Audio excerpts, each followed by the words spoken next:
bring the energy, he'll do the rest. Martinez Company, powered by Sports Radio 102.9 The Game. You're going to hear it right here. The show starts now.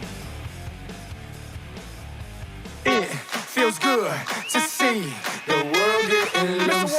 Feels good to see the world getting loose. I don't know about you, Sack Noel. I don't know about you, Phenom. I don't know about you, White Shadow.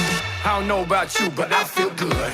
Yes, indeed. I don't know about you, but I'm feeling damn good. It is a Friday, and welcome to Martinez Company here. Another edition of the digital radio show here, brought to you by Sports Radio 102.9 FM The Game, also the Coastal Sports Network, and of course, Broad Tree South, where it all started just a few mere years ago. And we thank you all for tuning in here on YouTube, Facebook, Pete's Facebook page, LinkedIn, Twitch, Rumble, Kicked.com, and of course over on the website as well. In case you guys don't know, you can download the app directly from the website homepage. You'll see it up there next to where you can click to see and view the live shows. So you'll be able to do it that way. Also, the QR code is up there on the screen as well. You guys can do the shortcut, download the app that way as well. You can always call or text into the show, 727-858-6650, 727-858-6650. Good morning, Penguin AZ. Good morning, Mighty Mono, as he says good morning to all. And I'm quite sure the gang will be here. Duncan Dad is on standby there in the green room. As always, it is Football Friday. The Pirate Line, I'm quite sure, will also get fired up here momentarily. Gas Pump Guy normally is with us on Fridays, but I know he has some other stuff to take care of, as he normally does the double duty of his full-time, plus coming on here as well. So good morning, Gas Pump Guy. The same way, good morning to Jerry in Rhode Island out there on the boat. And we thank you guys for always tuning in. We do appreciate it as well. So the Lightning played last night. Unfortunately, the Flyers had other plans for the Lightning, so it was a good time as it was Military Appreciation Night at Amalie Arena. They also played taps, which for some, and those of us who served, those who continue to serve, as it is Veterans Day weekend coming up. The big thing is, some people lose folks in their families, and it could have been as recent, it could have been from many years ago. But when you hear taps being played, it is so somber, because it's just a reminder of those of us who sacrificed it all to make sure that we are all free to do what we do and to move about the country. It may not be the same way in other countries, but here in America, we definitely want to see our freedom coming back, as you guys had all voted and did what you had to do there on November 5th. And we do appreciate everyone who's always going out there and voicing your opinion by voting who you believe is a candidate of your choice. But last night, the Flyers played, came to town. It was good to see Jonesy and Briere, as we had a little quick talk as we're heading over towards the Amalie Arena. Of course, I thank them both for going back and doing the rebuild for the Flyers, which I think that's, more importantly, what people want to hear, because they want to be appreciative of the fans, especially, and whether you're in media or broadcast or whatever, they always want to hear that they're doing a good job. And so I want to make sure that they understood everything they're doing for the fan base. Also, was able to talk to Jim Jackson, which is always a great time to talk to Jim. Of course, Brian Boucher was there. So he was in the stands. It was just a throwback night for me, just, being away from the city for a couple years now, since 2018. But it was good to see the fellas up there in the press box. So that was a lot of fun. Also, there was a salute to service for one of the Lightning Zone. I'll bring up that video momentarily, but I want to share with everyone here. And thanks to to my photographer, Alex Walworth, who was at the venue as well last night. And you guys can follow him over on Instagram. And the pictures will be available later on the website. But some amazing photos from Alex last night, the action photos that he had taken last night from sections 102 and 103. Some outstanding work by Alex. And I want to make sure he gets his recognition, because, again, to be a photographer at these NHL games, or for any game for that matter, it's always tough to make sure you get the right ones. But man, he just got great and amazing shot after shot, and want to make sure the Lightning understanding we are appreciative of them allowing us to be there last night. It was like I said, a ton of fun. Not the way that the Lightning wanted to see it come to an end, but nonetheless, I think as I mentioned at the end of the night yesterday, Tippett, when he scored the overtime winner, when Tippett went to tie up the game and then obviously going into overtime, I think he told Konecny, hey, just go over the left shoulder of Big Cat because he seems like he couldn't stop it there. And that's exactly what it was. Back-to-back goals in OT in order for Flyers to pull it off. So thanks once again to Lightning to having us up there in the media booth. It was a lot of fun to definitely cover the game last night. It was good to see the boys from Philly. A lot of Flyers fans in attendance. And listen, say what you want to say, but the Flyer fans were all cordial. There was one guy as I was heading back towards the front after being done with all the activities from last night. But this one guy, and he was, Lightning fan, and he cheered the two Flyers guys that were standing there, the Flyers fans, not the Flyers themselves, but two Flyers fans, and, gave him a nice little shout and told him congratulations, and then turned around and said something profane to him, like, why? I mean, usually it's the other way around. We see it where other guys turn around and usually they say something ridiculous. But, it wasn't a Flyers fan this time around. So I don't know what the situation was with the guy. Maybe he was a little bit upset about what had happened, the end result. But nonetheless, he was upset. So I hope he made it fine back home last night along with everybody else. Rick M says, ladies and gentlemen, Tampa Bay Lightning's newest celebrity. Yeah, not even Harley, but it was just, man, it was fun. But I appreciate it, Rick. No, it was definitely fun. Again, I can't thank those who made it happen enough. I'm very grateful and honored to have been there last night, especially being a military appreciation night. A lot of veterans in attendance, and the video that they showed, obviously, I couldn't record it because I was covering the game, but the videos that they showed while they played up there on the Jumbotron, it was amazing. Like I said, when they played the taps, it was just, it brought a tear to your eye for sure, if not many tears to your eye. So very cool to be up there. I stood up when they asked all veterans to stand as well. So I was the one up in the media booth where the guys turned over and looked. So it was just a fantastic time. And I wish they would have posted that video on the Lightning Twitter feed, but I haven't seen it as I searched around for it. But they did mention up there, and this was, again, an honor of appreciation night. Mr. Chaffee, has his own connection to the military through his fiance, Courtney Catala, who is currently serving as the intelligence officer in U.S. Air Force. So I'm going to show this video before I bring Duncan Dad up there, and I'll also get into where the USF women came up short, and man, what a season. They have nothing to hang their heads low about. Unfortunately for the goalkeeper Galak, when the shootout was happening, blocked shot, but ended up rolling into the goal, and you could just see she was visibly upset. So I'll bring up that. I also bring up Coach Brown's commentary afterwards, and then also it being Military Appreciation Weekend. Of course, USF played the Navy shipment tomorrow. That was rescheduled from October 19th, so that'll be happening tomorrow. So it'll be great to be down there at Ray J covering USF football. USF versus the Navy shipment. Of course, they're coming off their win from FAU. So it should be about 87 degrees or so tomorrow. It'll be nice and hot down here in Tampa. But I want to bring up this video here from Military Appreciation Night last night from the Tampa Bay Lightning. And Lightning, for the most part, it seemed at times being above that there was slow paces from time to time, which I kind of don't understand it. The line changes were good. I think Coach John Cooper did as much as he possibly could.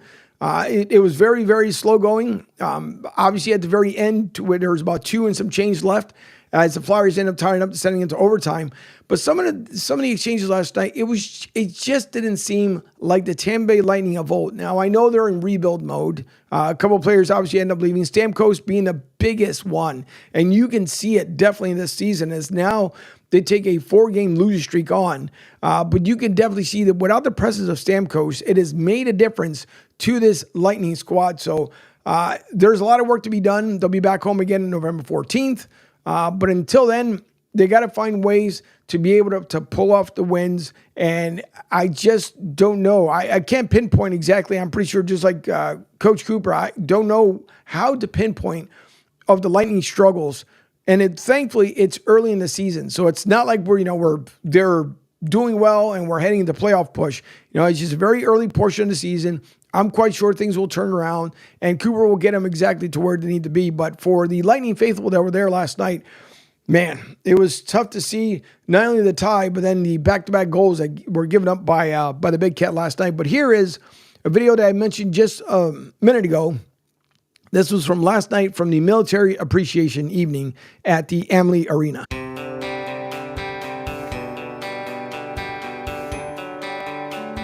When you're a professional athlete, you're often in the spotlight. But according to Mitchell Chafee, his resume pales in comparison to the resume of his better half, Courtney Kettela, who chose to dedicate herself to serving our country in the United States Air Force. So I met her in Minnesota. I was actually black acing for the Wild, and that's where I met her. She was living in St. Paul. So she was currently serving in the Air Force. I forget what year it was. I believe now she's been in for 8 years or so with the National Guard. Her unit is out of Duluth, Minnesota, which is a fighter wing unit, and she works with F-16 fighter jets. So she's an intelligence officer, so she pretty much briefs the pilots before they go out and fly their missions, and then will make sure the mission's going to plan and all that fun stuff. And when I first found out, I was super surprised. Also had no idea what that meant, anything about it. I thought it was so cool. I thought it was amazing to learn all about it. She's my fiance and she's my best friend and obviously gonna be my wife next summer. So it's pretty special that she can go out and do all of this amazing stuff that she loves to do. But when she comes home, she's my favorite person, my best friend, and it's special to me, and I'm glad that she supports me in playing hockey and whatever I need, and I'm just trying to do the same for her when she's in the military. I think a lot of people are just not only so thankful, but they're so intrigued. Like, it's so amazing that she does that. I think even maybe more than half the team has asked her about her job or at least wants to know more. Like, it's super cool and it's different. It's outside of hockey. It's completely different that you have to be so intelligent and have just such a driven mindset to even be in the military, let alone what she does. And it's just super impressive and I'm super proud of her. Again, who wouldn't be proud of their soon-to-be from fiance to wife, especially with those who served in the military, because again, it's a sacrifice. Last night we saw young men and women who were being sworn in on the ice. That was at the end of the first, and by the second period, you could just feel the emotions in the building. There was one thing that, as the part of the swear-in, when they had mentioned, as far as, to not only obviously to take the oath, but also to defend and protect the president of the United States, and the uproaring that happened. I mean, that place just erupted when that line was made. But again, the young men and women, don't forget, folks, we volunteer to do this. We volunteer to protect our country, to serve you, to make sure that you can make the right choices in life. So thank you to the United States Marine Corps that were there last night as they made the swear-in ceremony on the ice. And it was like I mentioned, just a great night overall. A lot went on. They were dropping from the rafters some of the flags for those who end up missing it. They dropped it from the rafters, and everything can be, of course, negative, because in one portion of it, if I can bring this up, hopefully let me get this other portion of this ready. Everything can be negative because we never want stuff to be negative. But here is the first goal of the night, and unfortunately, the only goal for the Tampa Bay Lightning. This was a wraparound early in the game. So here was the one and unfortunately only goal by the Lightning last night. Kucherov will make his way to the red line. He's got fresh legs by himself here across the line. Left circle, holds, takes it by the net. Wraparound try, score! What a goal for Nikita Kucherov! Wow. He just got around to that post in time to tuck it in. After a very tough shift for the Lightning in their own zone, Kucherov comes back the other way. And Kucherov Now, what's even more amazing was Brandon Hagel almost did the same identical thing. Unfortunately, as I was putting out the tweet out there on the Twitterverse, just as quickly as I put that out, here comes Tibbet, and he ends up tying up the game. And, of course, then the Flyers go on to win last evening. Tough night for the Lightning. They did gain a point, more importantly. But, again, things will be turned around. I would expect nothing better in the upcoming season here, but it was just an honor last night to be down there at the Amalie Arena. Jerry from Ryan says that, wow, that sounds like it was a great event. Wish I could have watched that one. Yeah, Jerry, listen, same thing here, because I watched it, but the big important part of it was that I wish they would have had that. Someone would end up that someone would have been able to put that up there so everyone could see what we saw last night at the arena. It was amazing. Gaspam Guy says, thank you all the veterans that made the ultimate choice to join and protect this country we live in. Yes. And that's, again, it's a sacrifice that we make, more importantly, because we want to make sure that you guys and women, everyone in general, are protected. And let me say this as well. When we join the military, those of us who have served, those of us who are joining the military, those of us who paid the ultimate sacrifice, understand, right? You guys hear all the time, people want to bring up different things and understand there's only one race, many ethnicities.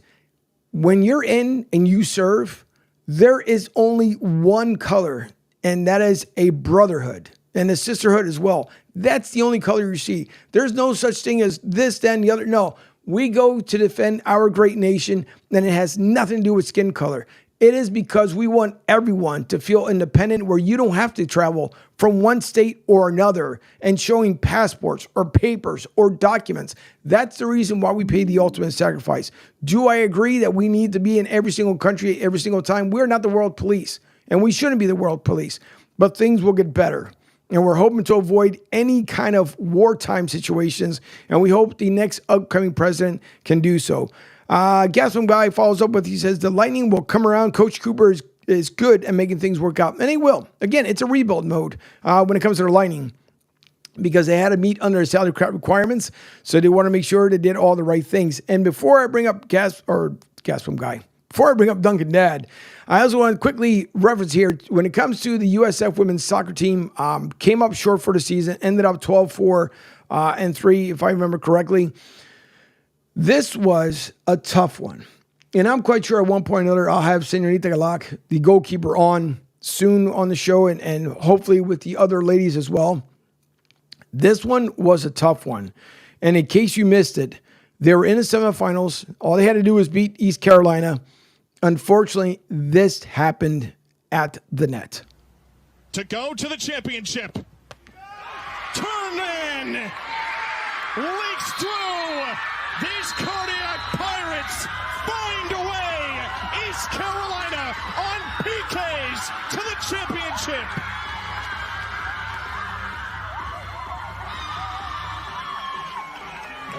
And Ryan, you can absolutely see what it means to these East Carolina players. A big-time moment, stepping up and being able to convert. Nothing feels better than that. Thank you, I'm sure. And I'm pretty sure, listen, that young lady, she plays her heart out. And unfortunately, it just rolled the wrong way. Good block. She had it. And unfortunately, it came up short. And it's heartbreaking, because I mentioned it earlier on that they were definitely on a mission, and it came up short for that championship game. Came up short, but nonetheless, they did an amazing job. We're going to play some audio here. This is from Coach Brown, post-game match, as he mentions, as far as for the women, the season, what it was, and saying that obviously they shouldn't be hanging their head low whatsoever. I mean, we've heard this a million times, but soccer's a cruel game. And tonight was definitely evident of that.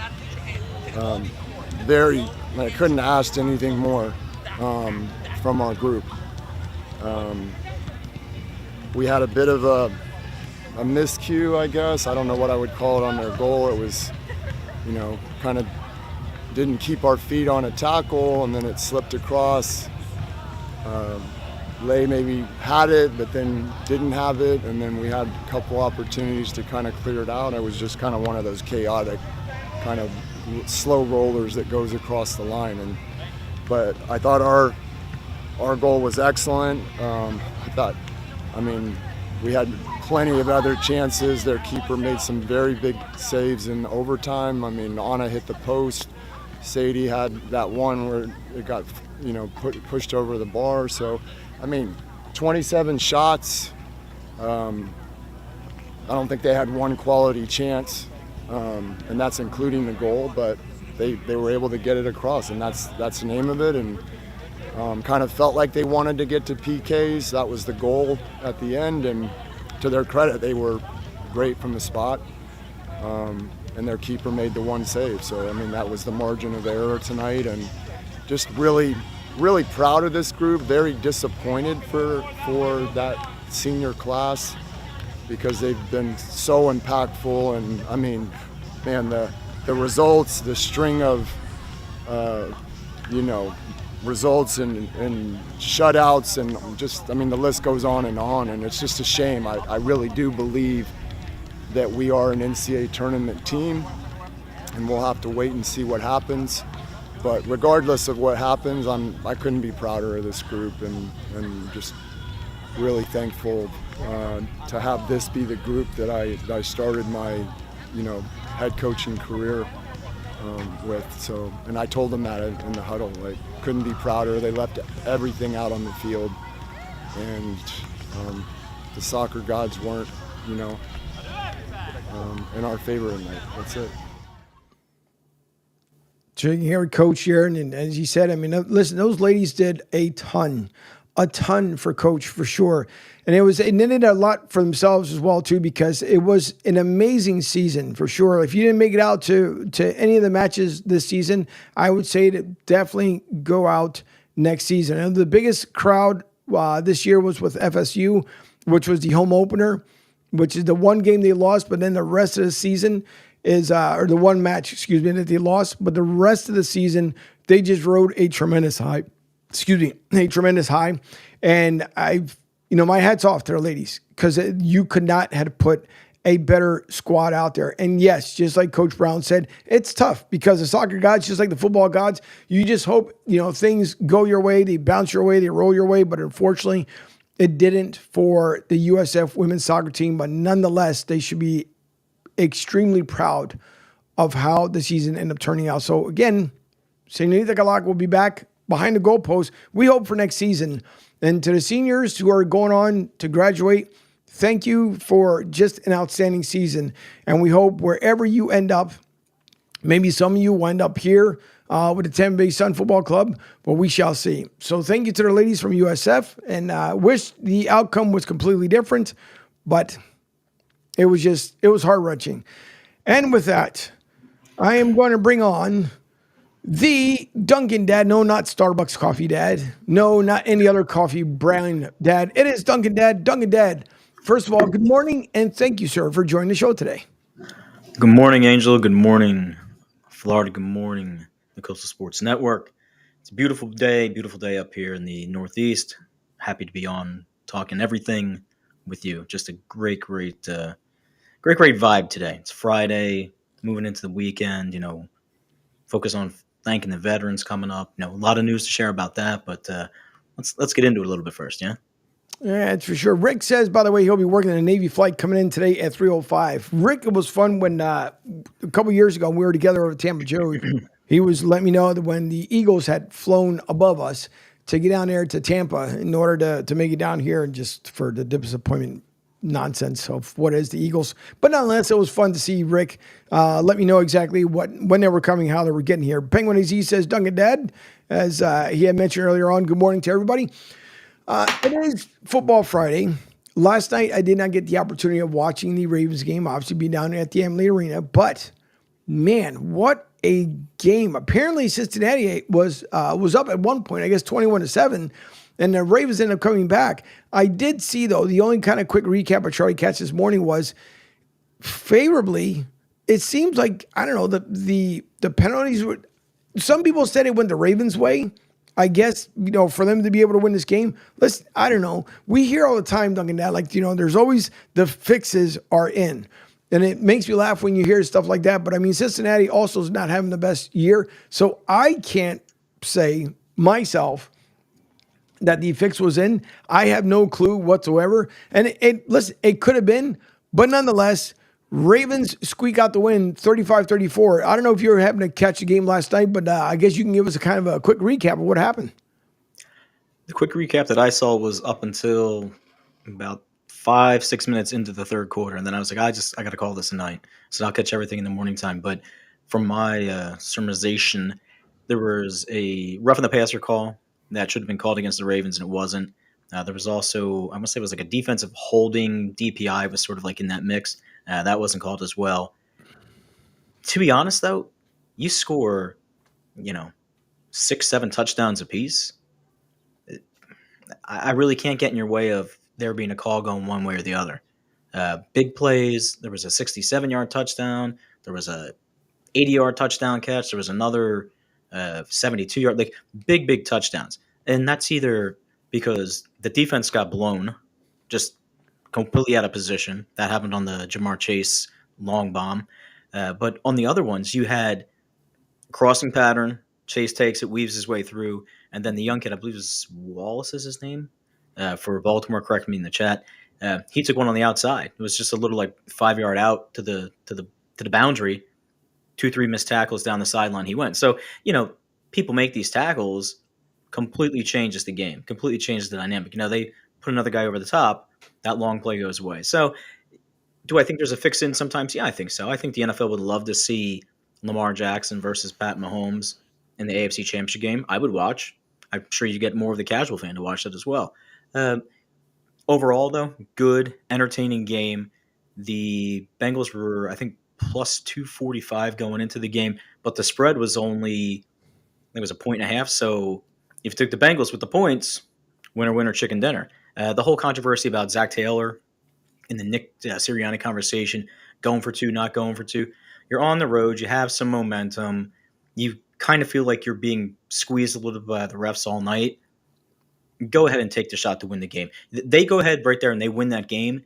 That potentially turns their season around because like we talked last week and the week before, Cincinnati has been given this rough hand of schedule, and they always seem to come up against it at the end, and they just can't get over that hump to get those wins.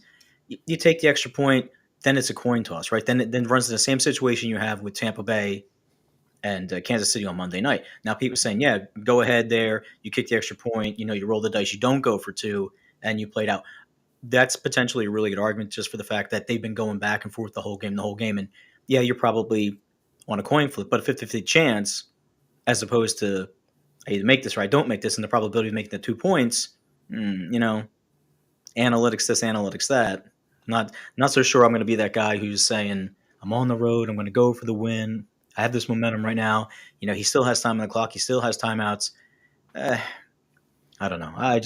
You're damned if you do, damned if you don't in those situations. Yep, you're right. But this is apparently Joey Burrow talking about last night about breaking down the 2-point conversion attempts. I guess the missed penalties, however you want to call it. But here's going to be Joey Burrow talking about what he feels was probably inadequacies. So here's the video. This is from the NFL.com.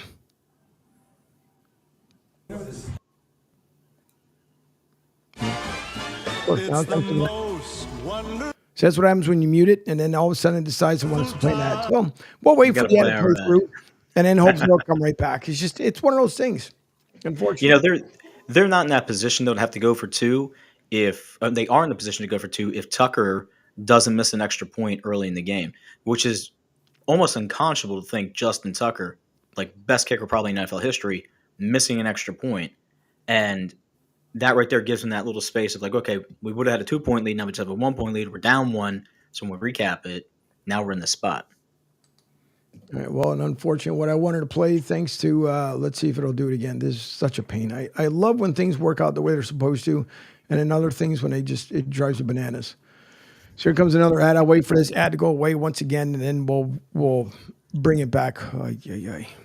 Yeah, so it was, I think it was like second quarter when Bengals were up 21-7. Ravens came down, scored a touchdown. Tucker missed the extra point, and I was like, oh, okay, put that in the little memory bank. Later on, that's going to come up. And sure enough, if Baltimore's up at the point by 2 at the end of the game, then you're forced to go for it. But only being up 1, that kind of just... Start with breaking down what you saw on the 2-point conversion. Yeah, I had, they gave us 0 presentation, edge droppers. So you had 2 hole players. And, I just sailed it a little bit. Going for 2 there, is that what you expected? Is that what you wanted? Yeah, we knew what situation we were in. How frustrating was the throw there? The game on the line. Yeah, I'll have to see it on tape. I wasn't able to see where it went on the field, but I'll have to see it on tape. Did you see Gesicki get held on that? Did you get hit in the face on that? I mean, they could have called a couple of things there, it looked like. Yeah, you're not getting those calls in that situation for the most part. Jamar just said he was open on that play. Did you see him, or what was the progression of how you wanted that play to unfold? No, he was on the backside. I didn't get to him. I took my first read. I feel like there were a couple maybe potentially late hits on United that didn't get flagged. Do you feel like that's frustrating when that type of stuff doesn't happen with what you've done in this league at this point?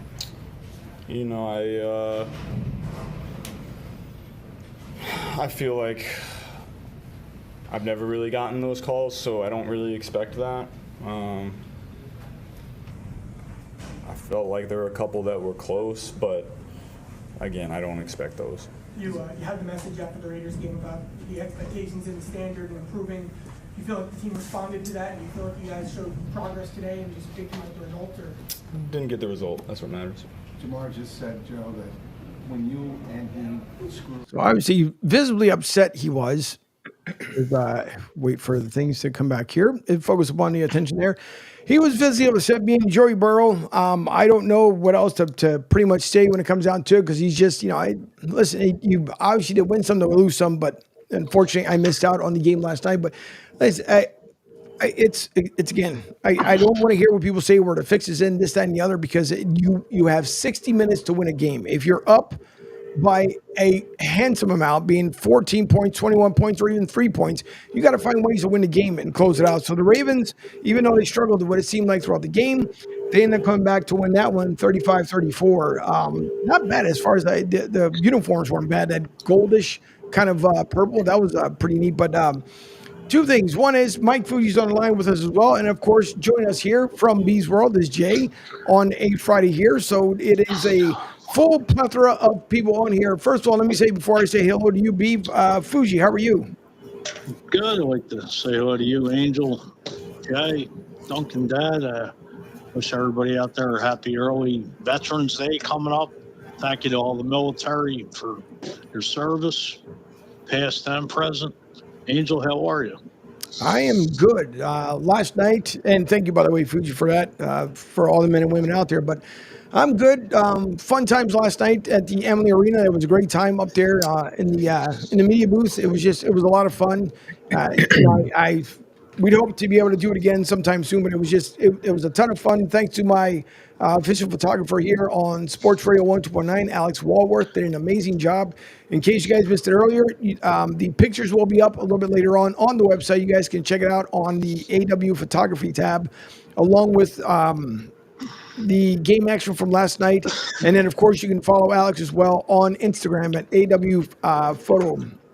And you can do that, which you can view the pictures. I mean, it was just an amazing job. AW Photo 24/7.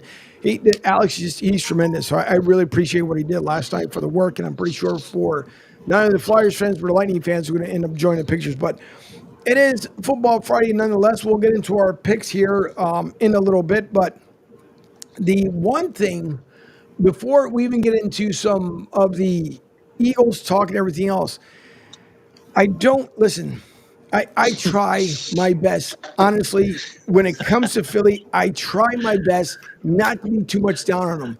But now you take Tyrese Maxey out of the lineup with the Philadelphia 76ers, and now you just have an abomination of a season, because you have Joel Embiid, who's suspended for 3 games. Whenever they deem he's eligible for suspension, Then you have Paul George, who came here, supposed to be a big splash, which has been much ado about nothing whatsoever.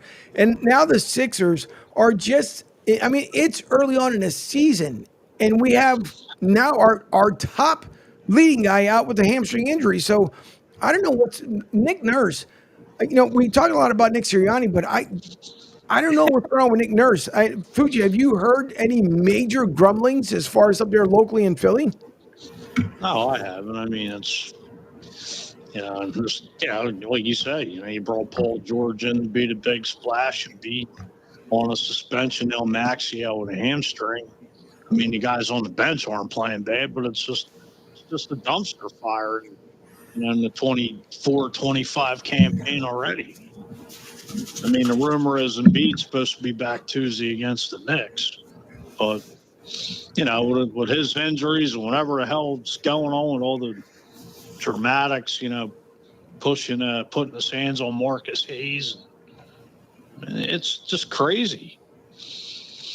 Listen, I know we mentioned it before. Obviously, you should never bring up someone's family member, whether they're alive or deceased, especially if they're deceased, because that's just absolutely rude. Right. But at the same time, you have to control your emotions. Number one, the spotlight is on you. No different than what happened with Jason Kelsey. The spotlight is on you. You have to make the better choice. Yeah, listen, in the heat of the moment, everybody knows you can lose it easily. But at the same time, too, you don't want to do something that's going to jeopardize your career, which Philly fans, by the way, are not feeling too much love from Embiid. So his best bet now is if he's out, I don't think he's going to come in on Tuesday. Tuesday, there'll be some other excuse. I hope this isn't a Ben Simmons 2.0 when it comes to Embiid, because this is really starting to drive me nuts. When the Sixers, like every year we hear that stupid thing, trust the process. I don't know when the hell the process is going to happen. Maybe when they build a brand new arena off of Market Street. I don't get it. My thing is Nick Nurse has to take control of this team. He has to turn this thing around. And then when it comes to Josh Harris, again, are you focused on the Commanders that much to be disconnected what's going on with your own 76ers? So I don't know. Whether Joel Embiid comes back on Tuesday or not, Sixers need to figure out next man up mentality. It's the same way in the NFL, same way in any other sports. Figure out what you're doing wrong and get it right. And again, I try not to sound like a homer or anything else. I'm just speaking the truth because you get paid handsomely. As an athlete, as a coach, fix it. That's all I got to say. All right. With that being said, Peeve, good morning, sir, out there from the beautiful Ann Arbor, Michigan. How are you? Doing good, Angel. I'm doing better than the 76ers than you are. Yeah, I'd say so, because it's enough to drive us nuts. But Peeve, too, the whole thing. So Juan Soto obviously said he's not, as we kind of switch gears before we get back into the NFL. But let me talk about the 76ers for a minute. Sure. And then we'll talk about the Bengals-Ravens game later. But how many times does Embiid have to show you what he is that you decide to move off him? And you talked about this last week, where with Embiid playing the nonsense he's doing, Therese Maxey is going to get overused and get hurt. Correct. And by the way, Paul George, he's always been healthy too, right? No. Why don't they just bring in Kawhi Leonard too? I mean, let's have the injury team all-stars. I mean, that would work. You wonder why and I'm from Boston. I grew up a Celtics fan. They're awesome, but I hate the NBA and the way it operates. And a lot of this is LeBron James, Greg Popovich, who invented load management with Tim Duncan and David Robinson, and a lot of this stuff that just goes on. Why would I pay $500 to go to a game when I don't know if the Philadelphia 76ers team is going to show up or your minor league G League team is going to be playing? When we put on a baseball game, a football game, and God knows you went to an NHL game last night where guys play with broken faces and things like that, and you go to watch that, you're going to get a good effort, okay? The NBA, they get paid. They get all this guaranteed money. And somebody like James Harden, who the only place he's had his number retired is a strip club in Houston. And that's a true story. Look that up. So you look at things and what's your priority in life? And and what you're doing with your sport, and the league is so bad. This is not the Larry Bird, Magic Johnson, Michael Jordan league that I grew up watching, where somebody like Isaiah Thomas would destroy these guys, and he was like the fourth or best player in the league at the time. It's just, it is what it is. And, LeBron's son, who couldn't play for most good college teams, is out and down around the NBA. The league is so messed up. It's horrible. It is. It absolutely is. You asked me, what were you starting to ask me about, Angel, before I went on my tangent about the NBA?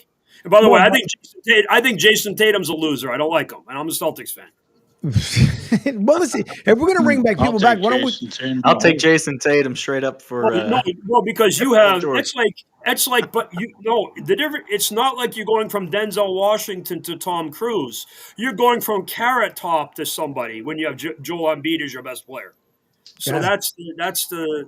I mean, this isn't Michael Jordan, Magic Johnson, Larry Bird level guys.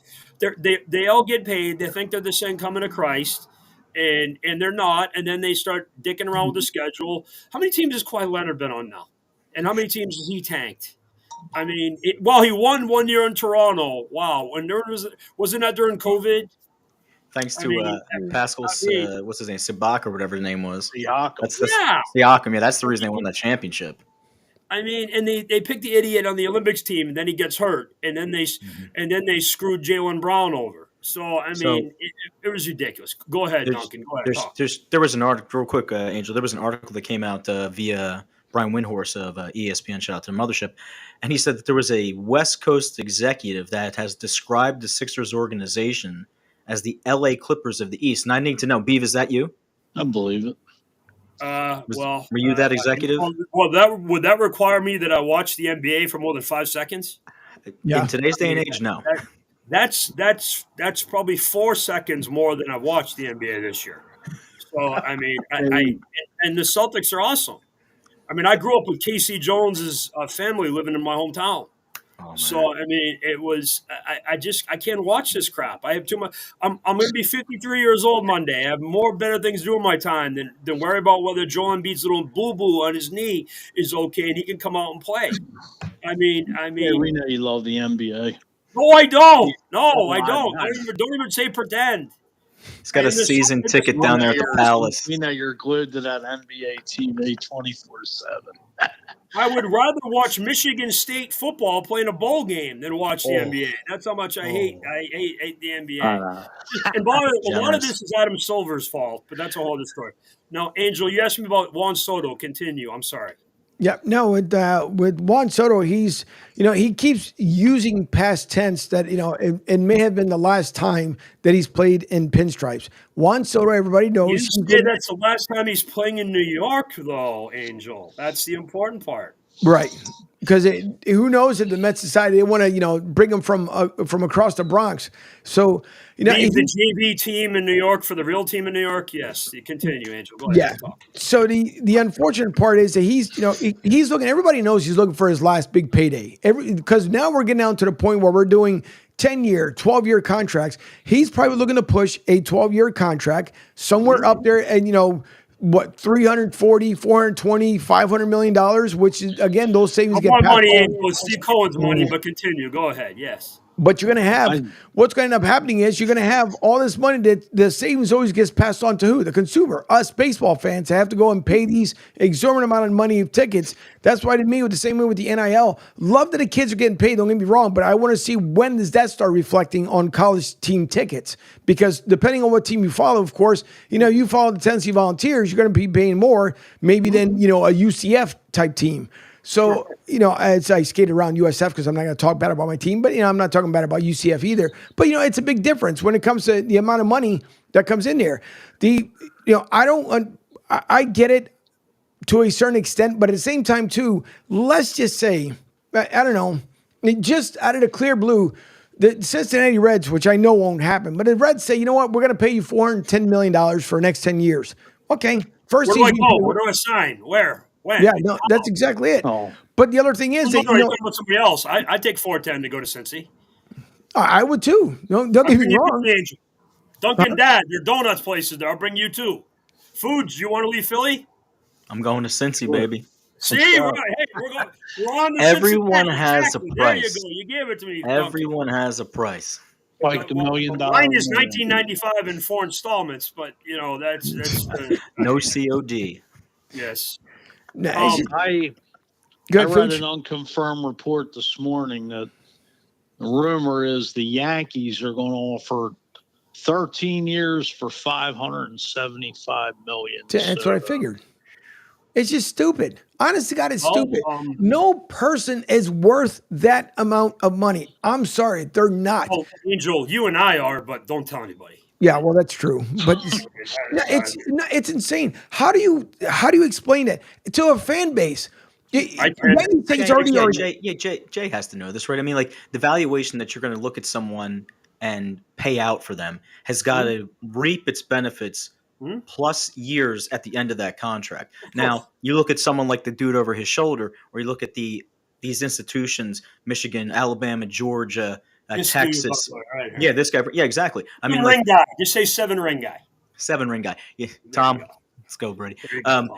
The alumni will continue to pay into this, and it'll grow, and it'll grow, and it'll grow, and it'll grow. The businesses like the AT&Ts, the Apples, the Microsofts, the Googles, they can put out something because it's going to compound and compound and compound. But you look at the Dodgers, or you look at the Yankees. Now, the Yankees got a little bit of credo, but like Cincinnati, if they go ahead and put out that kind of money, even though they could, right, it would bury that franchise for years to come. That's why teams like Tampa Bay still succeed. That's why teams like give me another one. Kansas City. That's why they succeed, right? They cap themselves to this market, and they keep remunerating their profit going forward because they know if I do this, we're done.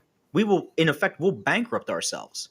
But this guy with open checkbooks, I find it utterly ridiculous. And I understand what you're saying because I know the gist of it. Don't get me wrong. I just like to say things sarcastically because it drives me insane to where now you're paying more. The consumer, everything is going up. Nothing in this world is going down. Everything is going up. Some things might be going down because of the presidential change we just had, but that's coming up. So right. But no, Angel, the biggest thing is everything Duncan Dad just said as far as the individual money from MLB and so forth and revenue sharing and all that, but the TV deals, particularly with college football in the NFL and MLB. So remember, back in the good old days when all of us were younger, there were the 3 networks, then Fox came and cable blew up. WTBS with the Braves and WGN with the Cubs were our first exposure to this. My Mets on WRR, the Yankees on PIX, and then DirecTV, satellites, streaming services, the internet. There's more avenues. We can every one of us here can watch our individual team game if we're in Madagascar. Yep.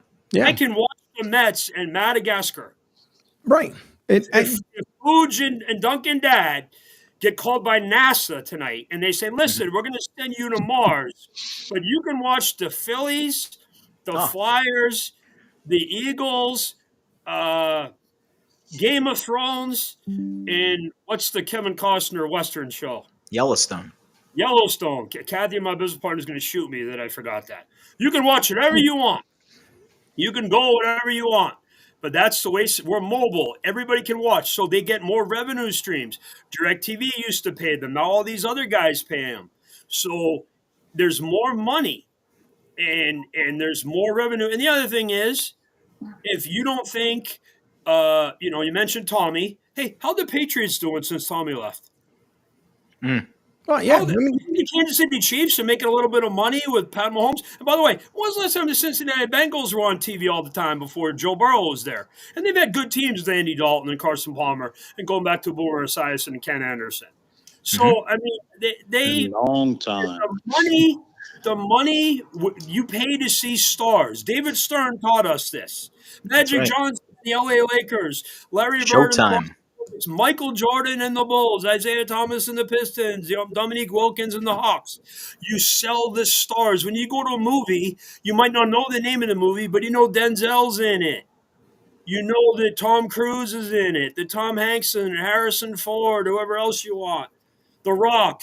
I mean, you know when you go to see a film and who's attached to it, this is probably going to be a high-level thing. So it is what it is. Joey B likes my rant. All right, that's good. But no, it's money. And what you get paid is what somebody is willing to pay you. Look at Taylor Swift's concerts. She sells that everywhere she goes, and she makes so much money. You know why? Because she's worth it. People will pay it.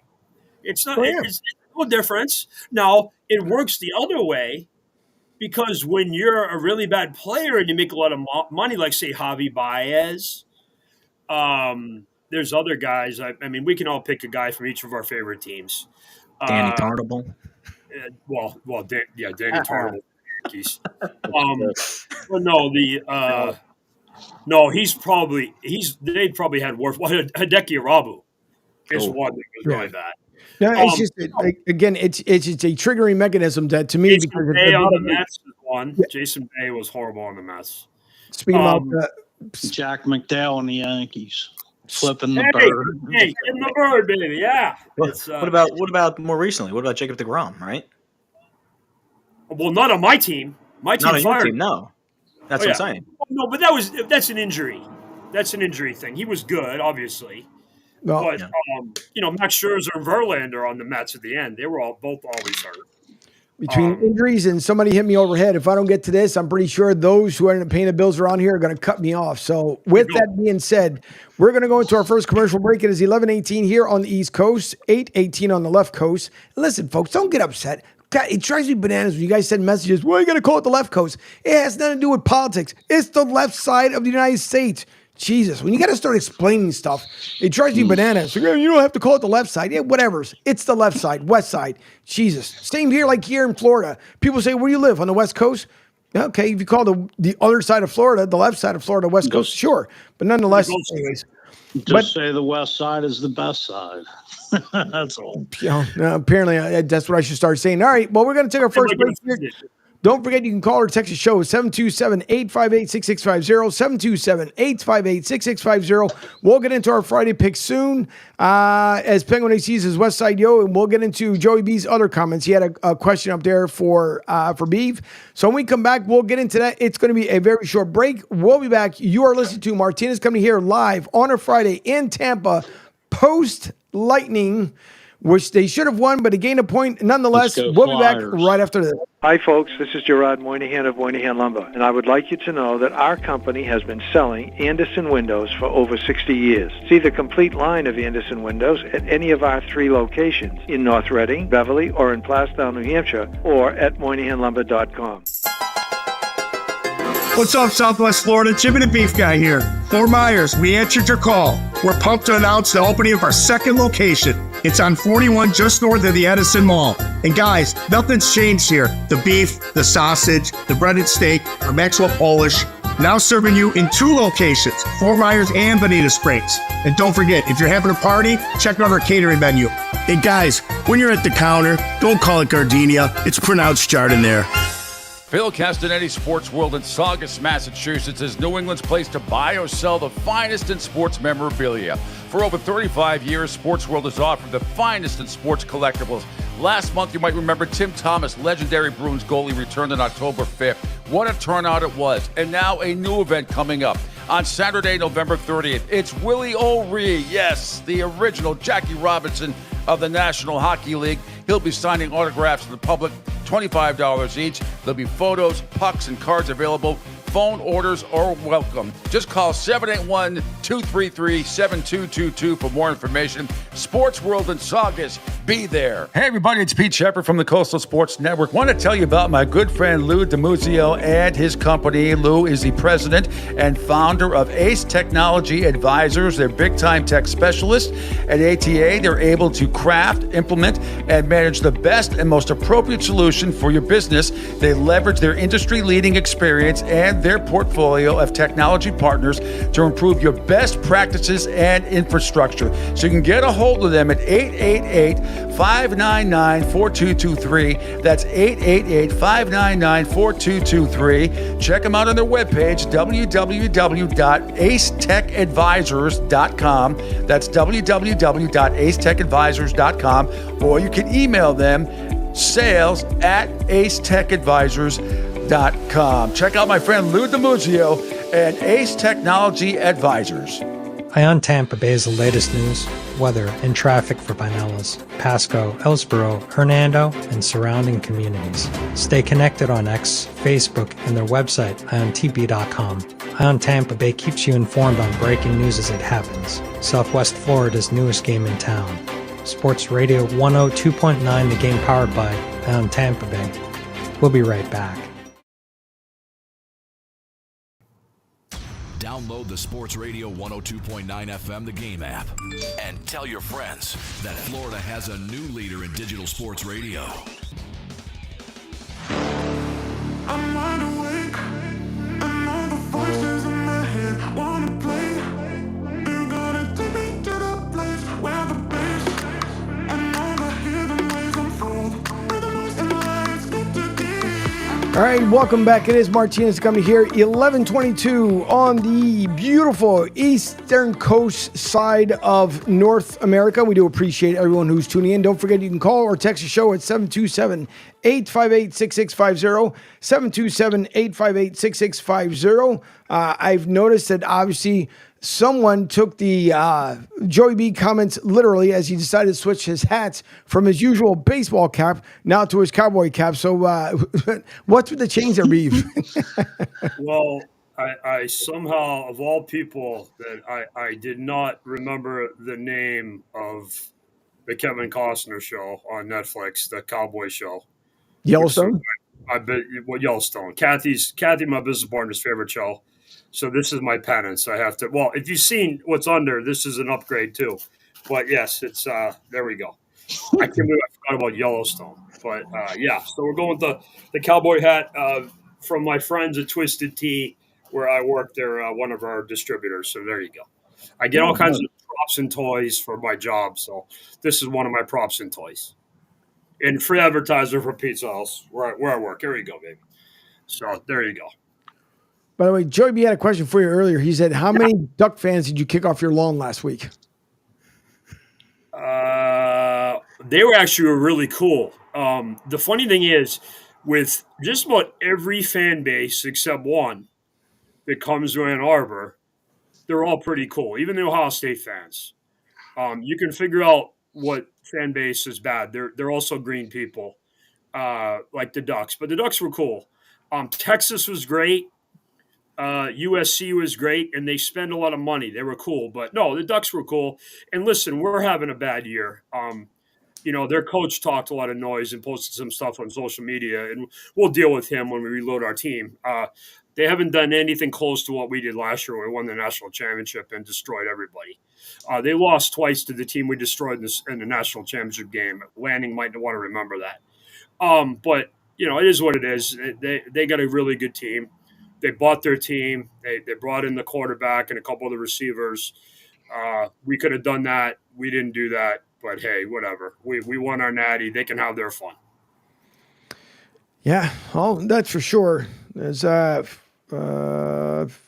is for sure. I had a message came through to make sure it wasn't something major important. But the one thing, as we start getting ready to roll into some football here at NFL Sunday coming up, there is an early game coming up on Sunday morning.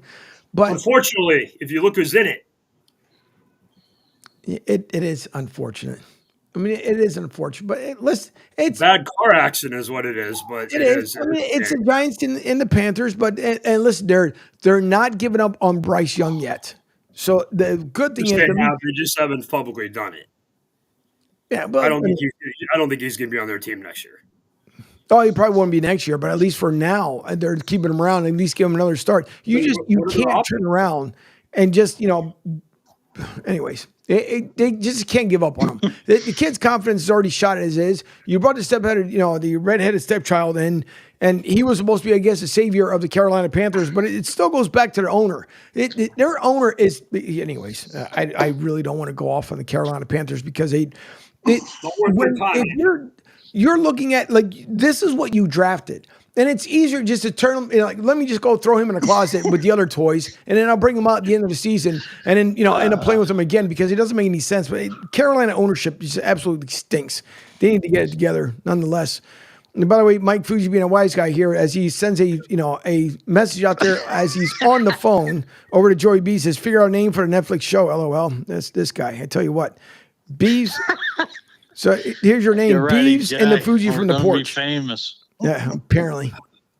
That's the way you end up doing it. But I wanted to bring one thing. The other thing too is that Trevor Lawrence may not start this Sunday for Jacksonville. He might not start again the rest of the year. Is the second part of that? Yeah, he needs shoulder surgery. Right, but I was trying to go easy on Jacksonville fans. I don't want them to show up here in Tampa and rip me a new one because it is what it is with Jacksonville, unfortunately. And I think Doug's, me O'Brien had talked about it earlier during the week that Doug's contract is up at the end of the season. I too do not see Doug coming back. I figured at Jacksonville at this point. Time out, Angel. Wait a minute. Are you saying that Doug Peterson might not be back as the coach of the Jaguars? Yes. That's like saying the sun's going to come up tomorrow. Everybody knows that's going to happen. Same with Dallas. Dallas is the same thing with McCarthy. Fuji, your guy is on double secret probation in Philly. No, but Fuji, like you say, a lot of times, they give you the keys to the kingdom, and it's up to you to figure out what you end up doing with it. And at this point, Dougie P, I mean, he's looked really bad out there in Jacksonville. Go ahead, Fuji. I was going to say, if I was Dougie P, I wouldn't take the keys of the kingdom in Dallas. Who would want that job? No. I'm saying the Dallas. I'm sorry, Fuji. Anyway. I'm saying Jacksonville and Dallas are in the same thing. They're going to get rid of both coaches. They're both dead men walking. They are. And then, but you got to figure, okay, let me kind of take this around the board here a little bit. And Fuji, I'll start with you. Therefore, at least everybody can get their second in before we get into other things. If it was up to you, who are you making a phone call to? You being Jerry Jones, who do you call to then take over as head coach? Oh, I don't even know. I don't know if anybody would even want to coach that team. Would that be fun? I have a name for them. Sure. Sean McVay. Really? And you think Sean will leave LA? For the right price. Everybody has a price. Did we talk about this earlier? Yeah, Fuji just said it too. Okay, so one of the funny things you'll notice whenever Sean McVay is on TV, he's on Colin Cowherd a lot. He has like a broom closet office because that's like a Mickey Mouse stadium where they have their team offices and everything. It's very his office looks like a friggin' broom closet. Okay. Sean McVay, the tax situation in Texas is way better than California. There's just one call you would make. Obviously, Belichick, but he's not going to someplace to rebuild. He wants to win immediately. Yeah. Ben Johnson is another one. But, I mean, there's a couple other ones that they would do. But, no, the Cowboys' job is a terrible job and going to be that way for a while. Because as long as Jerry Jones is running things, nobody worth a damn is going to want to go there. Nobody is. Duncan, what phone call would you make, Dunk? Man. Yeah, nobody really wants to go there. The roster is a mess right now. You have to see how all these injuries. What's up? Go ahead. No, I'm just saying, yeah, the roster is a mess right now. And Beeve's right. As long as Jerry Jones is going to be there, not that you don't want to be there because having the Dallas Cowboys head coaching job is very prestigious. Financially, it is better for your taxes when you go there.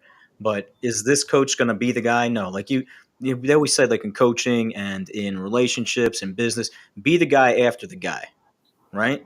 You want to be the guy after the guy. This guy that's coming in now, yeah, you don't want to be that guy. Who am I calling? I'm probably looking at college. I'm probably seeing if I can get a flyer on somebody. Maybe I reach out to Sarkisian again. Maybe I reach out to like a Kiffin or something like that. Just somebody comes in, kind of knows the system, knows how the business works. If you pop off and you hit something, fantastic. If not, then you flush them and you get rid of them. Because that's really what's going to happen. I have another name that Duncan Dad just made me think of. What's that? Okay, now, before I say this, I want all my Michigan friends to be calm and think before I speak. Dan Campbell. Not bad. Not bad. I got limited money. Think of me like I'm Tony Montana and Scarface with all the cocaine around me. I now have all the money. Dan, come home. Dan, come home. I got two equal names that it can be head coach and assistant head coach because they're just as probably worthless as the Cowboys. How about Andrew Bynum and Ben Simmons? They can switch over from what they didn't do in the NBA over to the NFL. But they're garbage, the same way the way the Cowboys are right now. Listen, I feel bad for Cowboys fans because Why? Why? Who's bad for Cowboys fans? They've had good teams for about those jokers. Yeah, they've had good teams for like 30 of the last 35 years. They're always pretty good. They are, but Talk about the Lions or the Browns, for Christ's sakes. They're still watching those VHS tapes. Hopefully they won't get dry rotted by now. I'm pretty sure. You know how many people, they're like Uncle Rico right now. They keep watching back on VCR. I knew I could have threw over that mountain. I swear. I mean, it's just. About a coach like Lincoln Riley. No, he wouldn't do anything with him. Lincoln Riley was like the hot ticket a couple seasons ago. He didn't do much of anything. Not a good coach. I like Lane Kiffin from the names that Duncan Dad just said. Lane Kiffin, he would be good. I like Lane Kiffin. I don't want him to take that job. But you have to, anybody who's going to come into that organization is going to have to look at it. I mean, until Jerry Jones relinquish something, that's the problem. Yeah, bud. I mean, it's until he steps down or literally steps down. That job. Nobody does. At this point, nobody really does. By the way, I saw a question by Joey B. Here he says, to you guys, where does Shedeur Sanders go in the NFL, and what team would it be a good fit? Raiders. Duncan Dunn. I'll Yeah, I was actually kicking this around with Trevor Harris, WQAM, South Florida, on the Upper Bowl podcast. Raiders, maybe the Saints, but man, if you bring Dion and Shedeur to Vegas, like talk about money, talk about the marketing side of it. Initially, at least for the first 2 years, you're going to make money hand over fist. Just unbelievable. I don't get him in a dome. Let him run around, Sanders, track meet. Nah, I think you're doing the polar opposite if you're doing it with Vegas. But I think that's the biggest thing. Remember this, Angel. This is important. Angel, this is very important. 7-ring guy is friends with both Prime and Shedeur. He helped Shedeur when he was in high school as a favorite of Prime, and that's when Shedeur kind of took off. Yeah, but the whole thing is though so you bring in Coach Sanders, and then what? You're supposed to cater to everything. You don't need to bring him in. You don't need to bring his son in. He's going to come with too much. There's going to be baggage upon this. Then you're going to have to put him on layaway, take him out every once in a while. No, it's too much. To me, if you're going to rebuild the Raiders, that's not the way to rebuild it. Because if you're coming in there, if he gets butthurt from college folks, from the media, what do you think? The NFL is supposed to, well, I don't know. Then again, people, they cater to anybody anymore. But so you can't, God forbid you go in there, his first loss, and you go in, what are you going to say? Excuse me, Coach Primetime, is it okay if I ask you why'd you lose the game? What's he going to be like? Oh, get him out of here. Who you work for, CBS? Come on, man. If you're going to be rebuild the Raiders, rebuild with someone that's actually going to want to invest into this organization. So you bring what? For the glitz and glamour and the freaking fame? Get out of here with that nonsense. To me, you know what? He can go to Dallas. Then he can be with the team that he started with. Go to Dallas, go over there, showboat, showcase, do whatever you want to. But if I'm the Raiders, I'm looking for a head coach who's going to come in there and want to actually take control of this team. Prime comes with too much, just way too much. And especially if you have to watch every little thing that you have to say, you're out of your mind. There's no way. You know what he comes with, though? He comes with a following. He comes with money. He comes with promotion. He comes with other star athletes and entertainers. And unfortunately, in today's day and age where you have to go through sort of a rebuild, where you have to move on, we've really gotten away from, and Beav can hit this, right? Like you can make money without winning championships and be sustainable. The Dallas Cowboys. Right. Just be the Dallas Cowboys, right? And you will live off of that legacy. Right? I mean, that's unfortunately where things go. And I know we all want to do it the right way. We all want to do it the old-fashioned way. But that metric of the way that business has evolved, especially in the sports world and entertainment world, like go find the little guy who sells tires in your neighborhood. You could be a millionaire off of that dude. You don't even have to go outside of it. Right? And you just stay there for the rest of your life. Sure, you grow a little bit, but you get a platform like this. He can come in. He's big, flashy. He's attracting stuff. I mean, perfect business fit for Vegas. It might crash and burn, but guess what? Everybody loves a train wreck, dude. Well, and everybody loves a that's train right, wreck. because if that's the case, then why don't you just bring in social media influencers if you want freaking followings and everything else? Bring in some bring in a bunch of dopes that are going to stand outside freaking Allegiant Stadium and stand there and be like, oh my God, come watch our team. Even my mic fell just trying to freaking clap in between here, but it's just ridiculous. Hey, bring someone in with experience. I'm sorry, that's just the way I see it. But you're going to bring in Sanders just because of the following, because of money, this, that, and the other. Fine, I guess that's the route you want to go. But I'm sorry, if I get a call from Belichick or I'm reaching out to Belichick and I know it didn't end up the way he wanted to with the Patriots, I'm sorry. I'm going with leadership experience when it comes to Belichick, who's no nonsense, versus I have to worry about when I come into work, is Coach Prime in the building? Oh, I got to watch what I say. I got to watch what I say. Who's the thing of it is, do you want to build a media circus or do you want to build a Super Bowl contending team? Yeah, but also, like... Go ahead, Fuge. Go ahead. Go ahead, Fuge. Go ahead, Fuge. I was done saying what I wanted to say. Well, I'm gonna let you guys in on a secret. Okay, I don't like to do this because I won 6 Super Bowls with the guy. But you want me to go over Bill Belichick's record without Tom Brady, and I can make it better. I can do his record without Tom Brady, Lawrence Taylor. No, I listen. Very good. Don't get me wrong. I get it after Tom Brady. I get it, but at the same time, too, I'm sorry. I'm not that high. I'm not that high on Shedeur Sanders. I'm not. And if hold on for a second. Let's just say Shedeur Sanders gets drafted. I don't know, by the Jets, another team that's in freaking disaster mode. If you go to the Jets, will scream. Yeah, but hold on. You go to the Jets, and Dad goes to Dallas. Then what? It's still not going to be the friggin' same. So I'm just not. Listen. Why are people on this super high? Shedeur is a good player on him. He's a good athlete.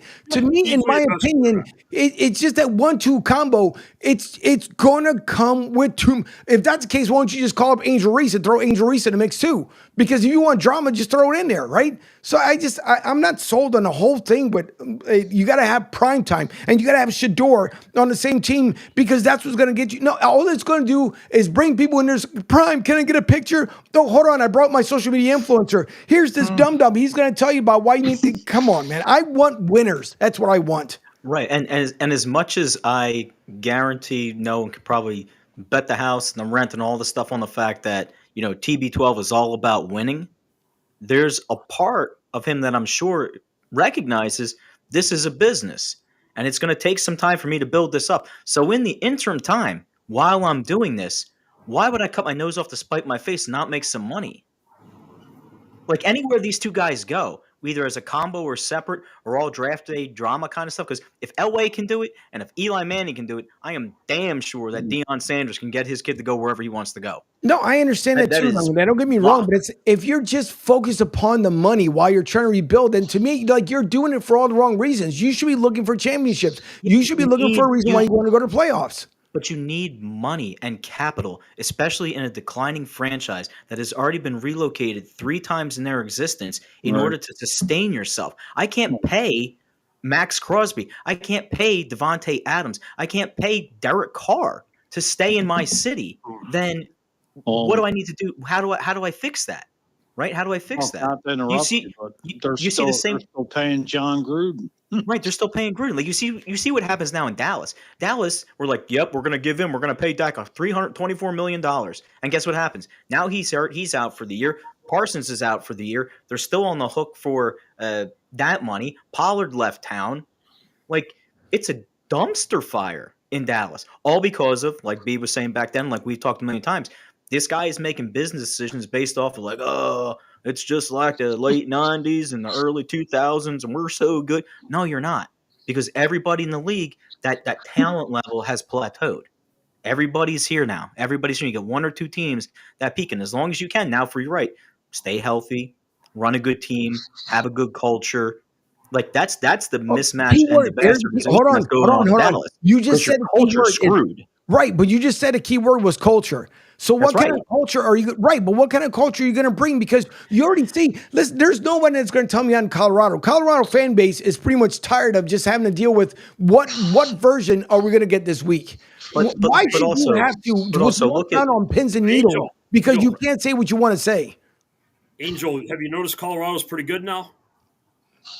Only because why? Because Deion himself finally decided to get upset with himself to then tell this team what they need to do. Why couldn't it have been last season? Why couldn't it have been the beginning of the season? That's what I mean. Like, what version of Deion are you going to get? How many years has he been a head coach? I'll give him 7. 4, right? Second year on Colorado. That's what he was asked. Yeah, I think it's 4, right? Asked when he got there. He redid the whole thing with the transfer portal and NILs. He moved a lot of guys out. He's got 2 of the 10 best players in the country on his team. Maybe 2 of the 5, depending on who you talk to. And Hunter and his son. He's done a really good job there.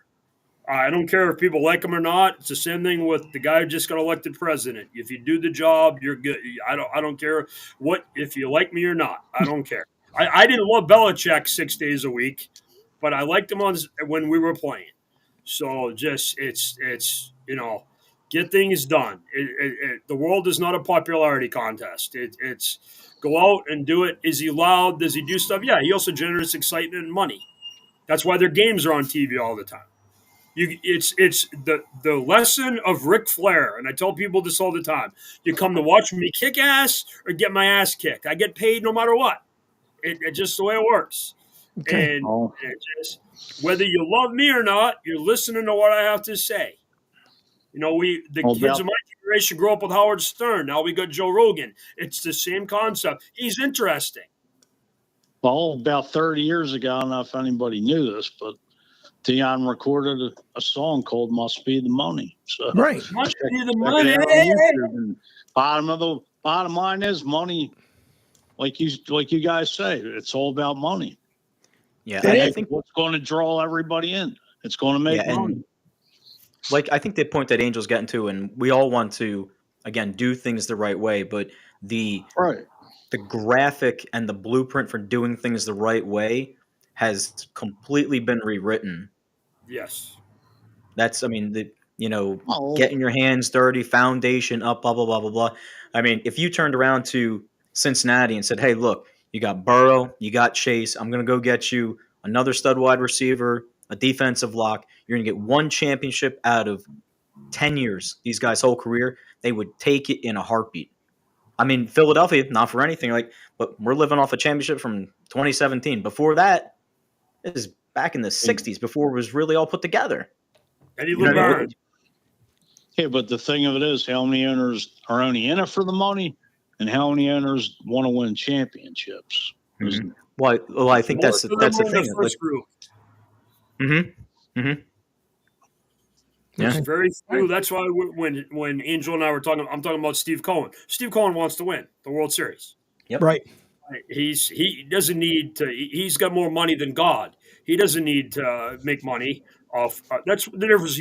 It's a good point you made about the Bengals, because people misunderstand the Browns, the Krafts, the Joneses, because they've owned their teams for so long, and even to a lesser extent, the Rooneys and the Maras. When they bought their teams, the league was different, and that's why they're frugal with their money, particularly the Bengals and the Browns.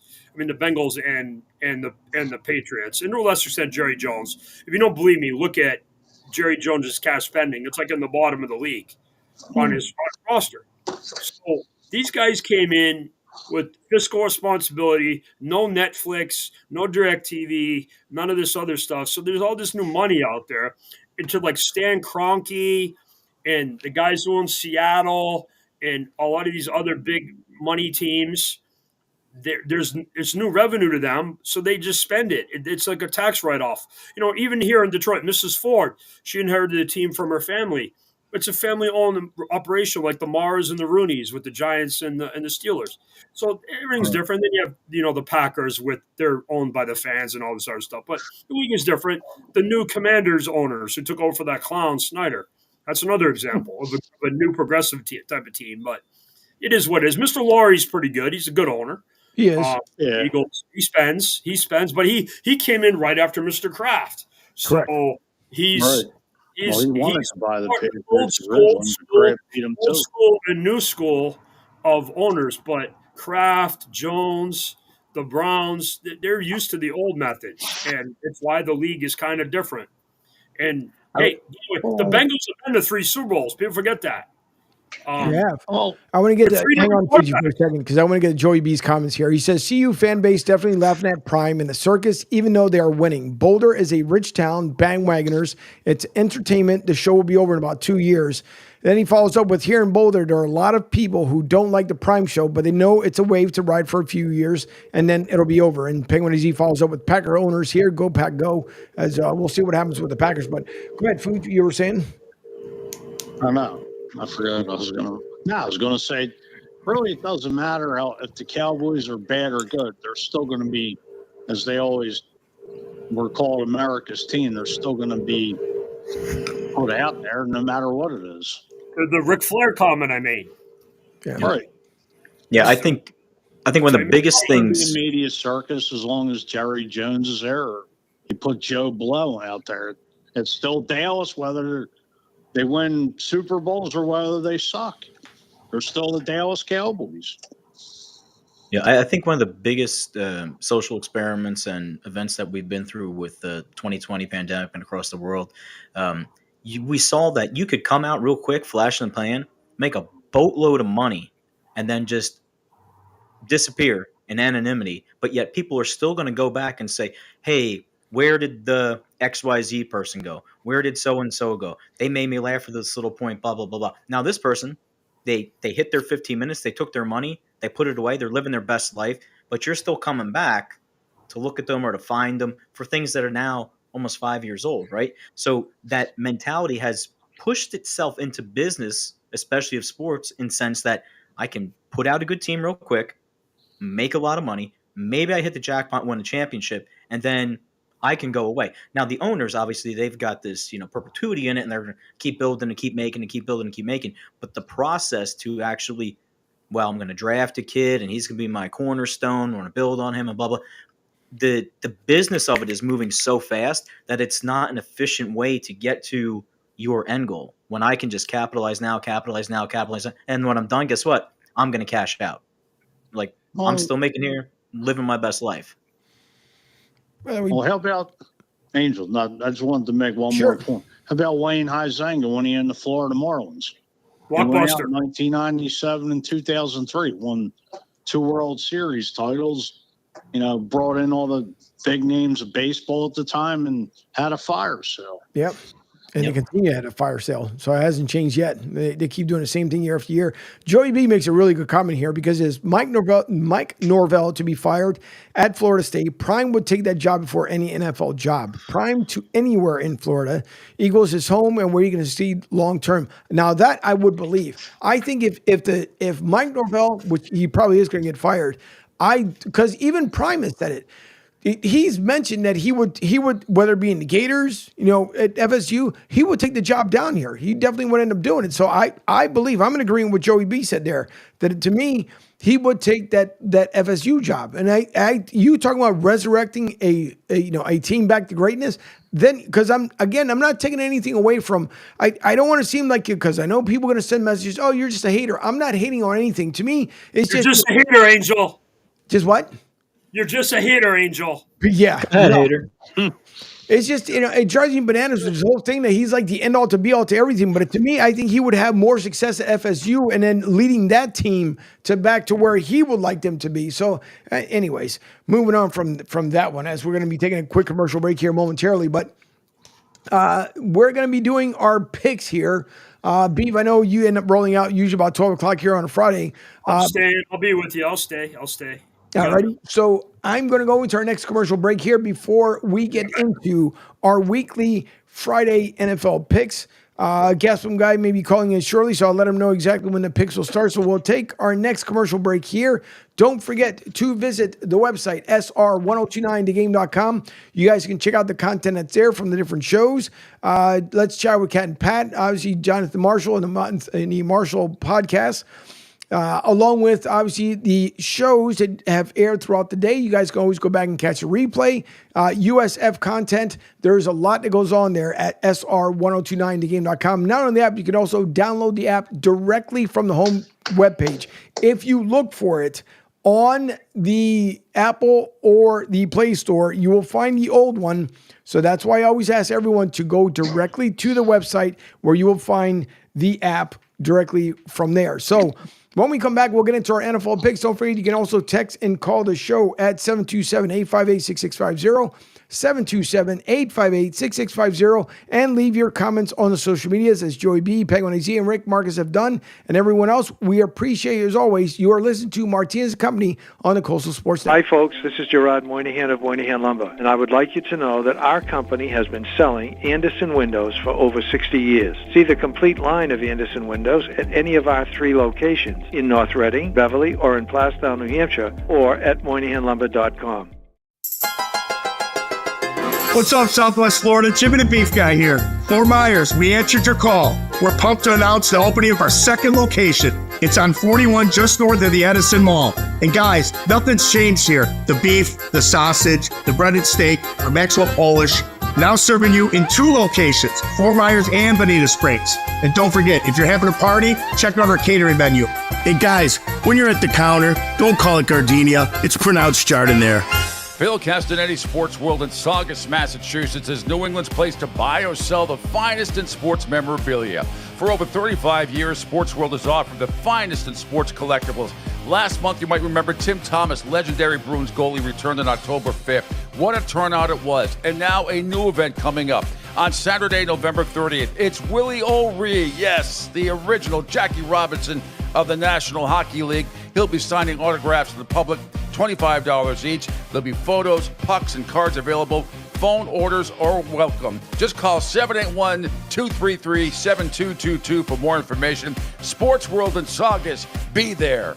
Hey everybody, it's Pete Shepard from the Coastal Sports Network. Want to tell you about my good friend Lou DiMuzio and his company. Lou is the president and founder of Ace Technology Advisors. They're big-time tech specialists.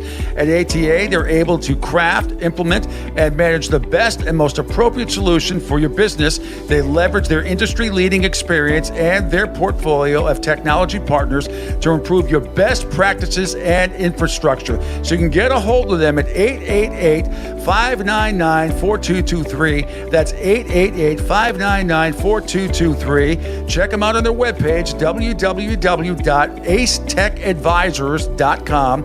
That's www.acetechadvisors.com. Or you can email them, sales@acetechadvisors.com. Check out my friend Lou DiMuzio and Ace Technology Advisors. Ion Tampa Bay is the latest news, weather, and traffic for Pinellas, Pasco, Ellsboro, Hernando, and surrounding communities. Stay connected on X, Facebook, and their website, iontp.com.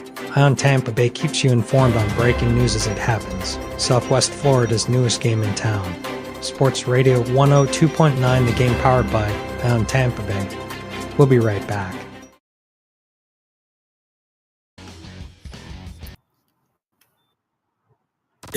Don't just follow us on the socials. Call or text the show 727-858-6650 and let us know what's on your mind. Now back to Martinez and Company.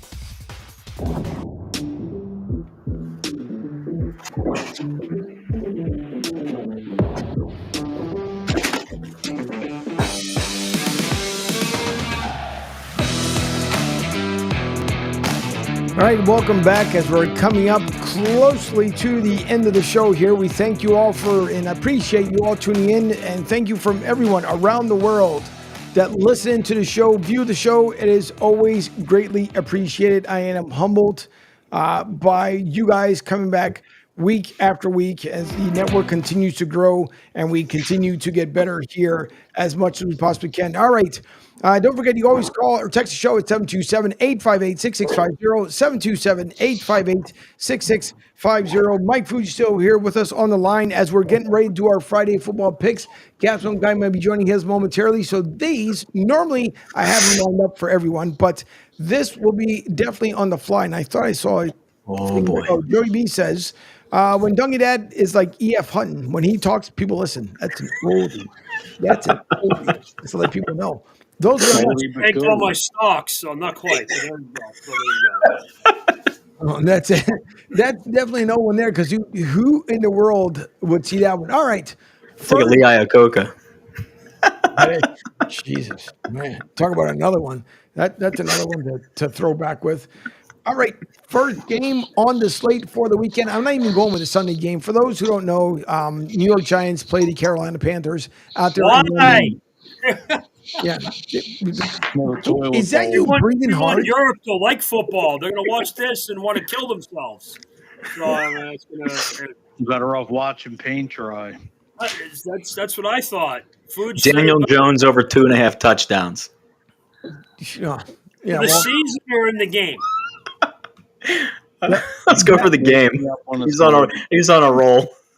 Yeah, that would not be the garbage. Put him on a roll. Let me shut up. That would not be the one of the games for sure. So that would not be one of them. But as we first game on the slate will be Beavs, New England Patriots versus No, they're not my Patriots. No. Yep, that's one. So Beav, I'll start with you. Whoever the Patriots are playing are going to win. That's what I don't know. They're Bears, right? Yeah. Bears big. Go Bears, go. Go Bears, go. Rematch of the Super Bowl. Which I was in the stands for, by the way, with Jim McMahon's family. Yeah, well, that's the throwaway game of the week, so I figure I'll start with that one. I'm pretty sure Rick is going to do the same way. I know he's on the road. Throwaway game of the week, Angel. That garbage they're putting in Europe is.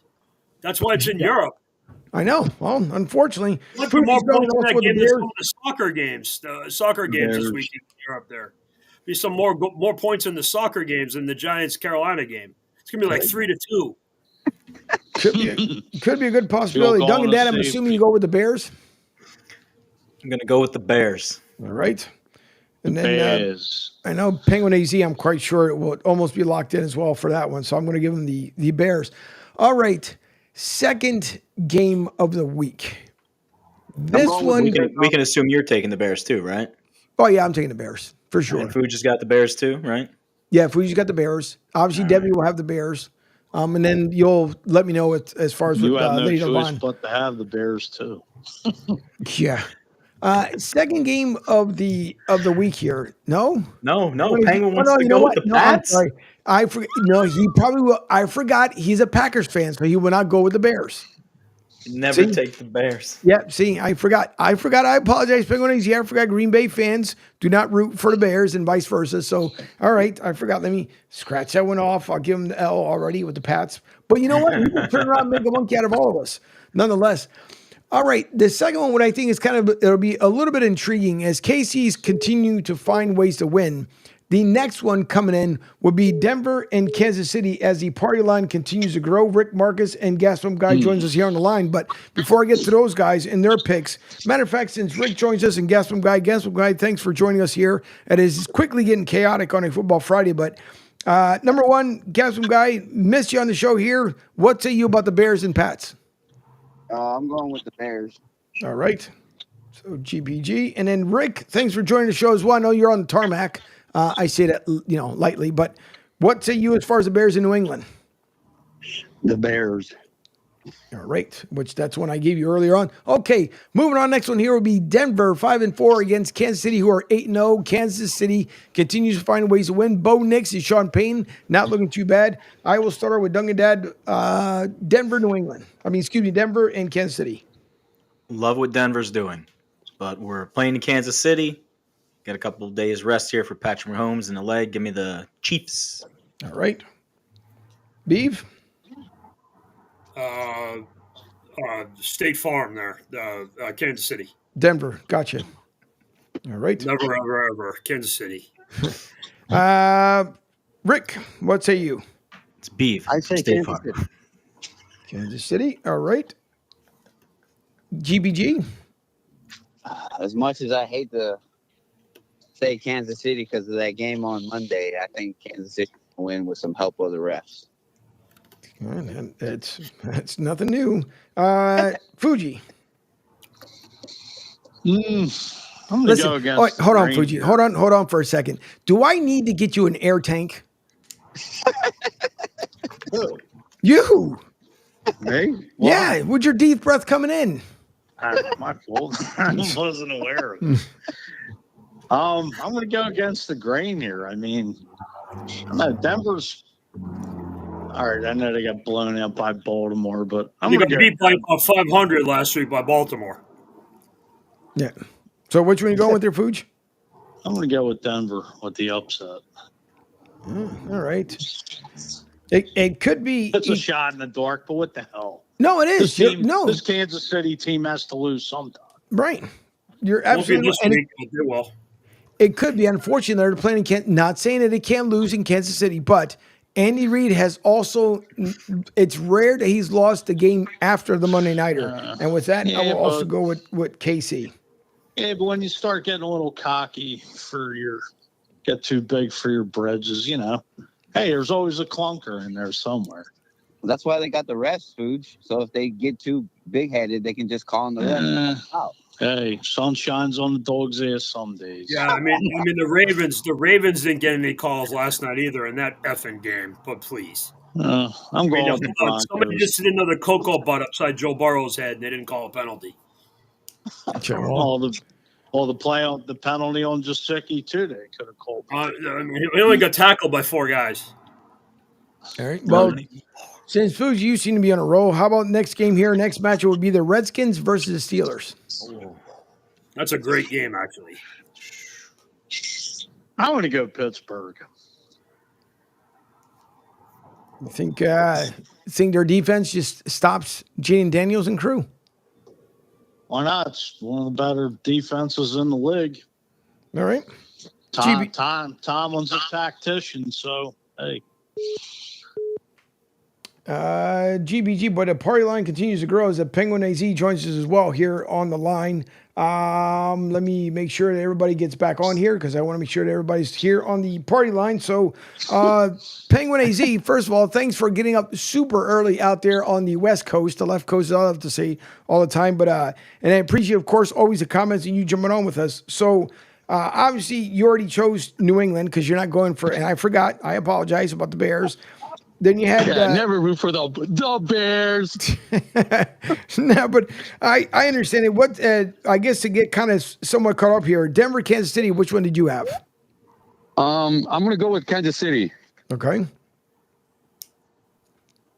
All right, and then coming up here for Fuji's already picked Pittsburgh over the Redskins. So, as a matter of fact, Penguin AZ, I'll go right back to you. What say you about those two? Let's go with Redskins. And real quick, sorry I missed it, but hello, fellas. Duncan Dad, Fuji, Gascon Guy, everybody, Rick. How you doing? Beef, what's going on? Thank you, boys. I'd call in instead of just texting all the time. That's okay. Listen, I appreciate it. It is very, very much Football appreciated. Friday, yo. Exactly. All right, GBG, what say you? I'm gonna go with the Redskins. Okay. Ooh. Rick? I like the Pittsburgh Steelers also. Beef? The Pittsburgh Steelers, because Mike Tomlin's highly compensated. Yeah, that's true too. Duncan Dad? Oh man, this is one of the games that, like, I didn't want to pick for all of the reasons everyone is saying. Man, just you have to think about this game. Yeah, I have to think about this game. I actually have to think about this game. I'm going to roll with the rookie. Give me Washington. Okay. Yeah, it's so right now it's basically 50-50 across the board here. And it is tough. That's why I picked this one because it's a tough one. Jaden Daniels has been playing well, even with the bruised ribs. He's been doing well. I mean, the Redskins right now are the winners as far as the division at the moment. It's for them to lose because I don't believe that the Eagles and Sirianni would end up winning the division. Not saying they couldn't get into the playoffs, but I don't believe in a clown. So I will take Pittsburgh on this one for the upset of the weekend. Now, the other games, a couple of them here, and I'm going to shift through because some of them are just garbage. Obviously, being the Jets in Arizona, that's a clown show. These other games are garbage, but yeah, keep going. Angel. Yeah. Do you have a soundbite of flushing the toilet? Could you say? No, I'll have to pick one up though. That is a good one. I still couldn't go what you just said about Sirianni. No, I got, but for the moment, I got a better one here for Sirianni. So I'm pretty sure he'll enjoy this one. And one of these days, maybe he'll call in. Who the hell knows? So that's for him. Love CSN. So I'm sure you're going to have a good segment when Coach Sirianni calls in. I sure will. It'll be absolutely freaking fantastic. That would be the Richard Pryor. All right, we're going to go with. Do I really want it? All right, I'll throw Philly Dallas in there. Why the hell not? Lord. Yeah. The child abuse game. There you go. This is going to be freaking garbage. Wow. Angel rope up on the wrong side of the bed. He's mean and vicious, Angel. I love No, this. because I'm telling you, it's because you got Sirianni. Like, why are you so Captain Obvious by saying the obvious, by saying, well, I've never won in Dallas? No shit, Sherlock. Thank you for that explanation. We all know that you haven't won anything there. Angel, listen, I'm gonna take up a collection for you to send you to a therapist because of Sirianni. He's not good, but your team isn't bad and your record's okay. There are a lot worse situations in the Eagles. Correct. I know he's a hope. I know it makes you nuts. They're opening press conference with the flowers and all the bullshit. But I mean, imagine being a Bengals fan today. You lost those 2 Ravens games that you had no business losing either of them. Right. You basically lost them the same way. Hold on, Jamar Chase has scored another touchdown, by the way. But I mean, it's Sirianni. He's reverse Dan Campbell. He gives you no confidence in him. But it's funny as hell just there to kill this guy because they're bad. They're not that bad. Yeah. Well, listen, he's Rich Kotite, for Christ's sakes. He's not that bad. Nobody's as bad as Rich Kotite, obviously, but he's I remember. Hey, Angel, I remember Rod Rust was the Patriots head coach my senior in high school. You know how many games the Patriots won my senior in high school? One. I'm holding up a 1 for those of you who can't see me right now. A 1. They won a road game like week 2. They didn't win a game the whole year at this game. And he would go to a press conference and lose 65-10. He said, I'm proud of this team. They played hard. And I wanted to jump in a lake. Sounds like the Eagles of the early 70s. Yeah. Before Vermeil showed up. Vermeil. Yes. Yeah. And Vermeil fixed it in about 5 minutes because he stopped acting like a moron and actually told people the truth. We stink. I'm going to fix it. I'll let you know when it's better. Shut up and let me work. That's how it works. That's how adults take over rooms. Thank you. All right. All right. With that being said, let's go with Rick before I get sidetracked on some other stuff here. But Rick Sirianni again. Rick Sirianni. It's like a trigger word for you. All right, Rick, you still there? I'm still here. All righty. Rick, stop laughing. I'll wait until after the game's over to make my choice. Okay. All right. Do it that way. Which will be fine. All right. So Rick goes down with no one until after the game. Noted. Penguin AZ. What was the game again? Philly Dallas. I guess I'll go with the Birds. Dang it. Now they might win because he went with the Eagles, so they might end up winning. Duncan Dad, what say you? Eagles. I already know what Fuji's going to pick. Dallas, so that's no biggie. Blowout. All right. Beeve, what say you? I'm going to pick Dallas to mock you. But I'm also going to do it to prove another point. I think their backup quarterback is good, and they won't miss Dak as much as people think. Cooper Rush, the CMU kid. Yeah. I like him. And I think they'll play okay.